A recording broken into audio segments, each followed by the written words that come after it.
I've done a lot of sacrifices. I was too responsible. तो उस responsibility के चलते मैं बस काम करती रही. मैं donkey की तरह मैंने काम किया है. There were phases when I had no money.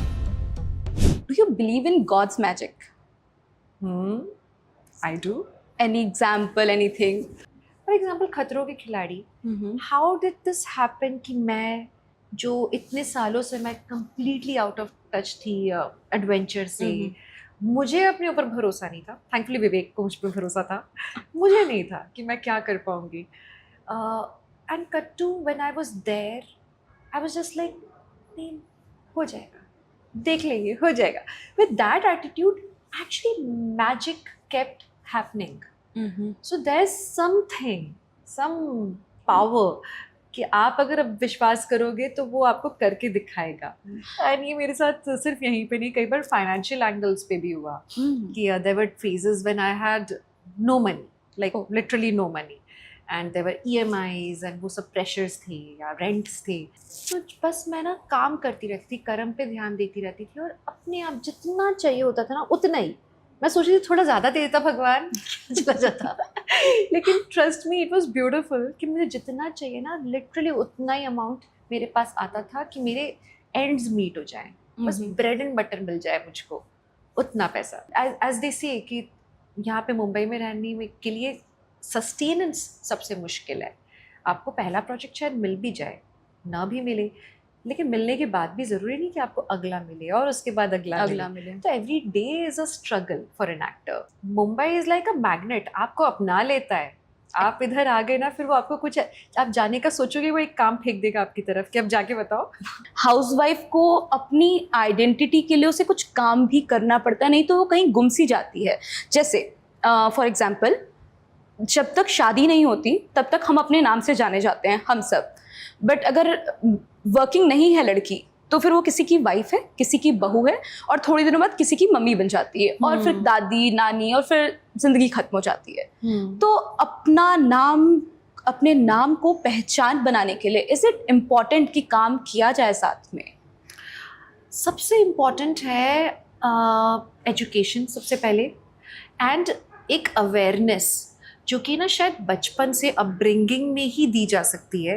अगर आप बचपन से बच्चे की कंडीशनिंग ये करोगे कि बेटा तुम तो पराया धन हो, तुम किसी और की होने वाली हो, तुमको किसी और के लिए खाना बनाना होगा, किसी और के लिए बर्तन, अगर आप उसको किसी और के लिए ही प्रिपेयर करोगे ऑल हर लाइफ, बच्चा तो गीली मिट्टी होता है ना, वो वैसे ही प्रिपेयर हो जाएगा कि हाँ ये मैं तो किसी और के लिए ही करूँगी. वर्सेस अगर आप उसको ये सिखाओ, बेटा तुम्हें तुम्हारे लिए जब खाना बनाना होगा तो तुम्हें आना चाहिए. अकेले कभी रहोगी, बाहर जाके काम करोगी, you should know how to cook food for yourself, you should know how to do utensils for yourself, maybe for your family but that's your choice.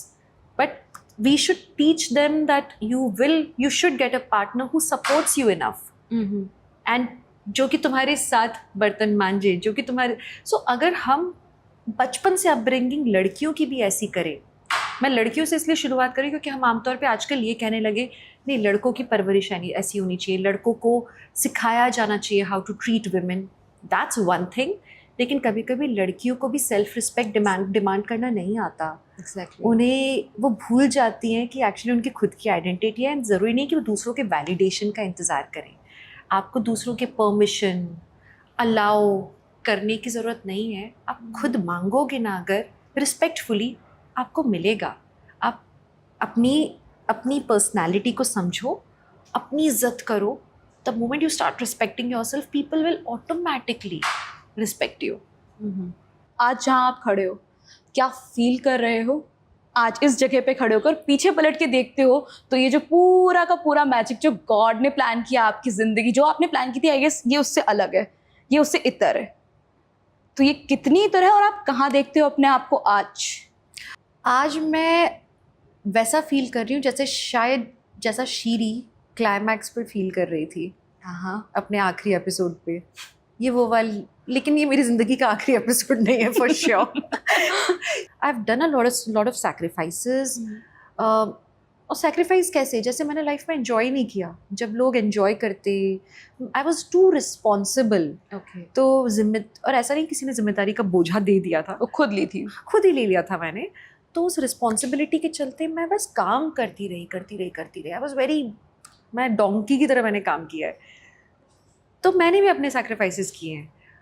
अब महसूस होता है कि it was a beautiful journey, it was all worth it, all sacrifices were worth it. And फिर भी ऐसी वाली feeling है कि कहानी अभी बाकी है। ओके, तो इसी के साथ ये था दिव्यांका त्रिपाठी की जिंदगी में मैजिक जो भगवान ने क्रिएट किया। तो इसी के साथ thank you so much Divyanka हमारे साथ ज्वाइन करने के लिए। Thank you, it was lovely talking to you. Same here. Bhopali connection. Bhopali connection.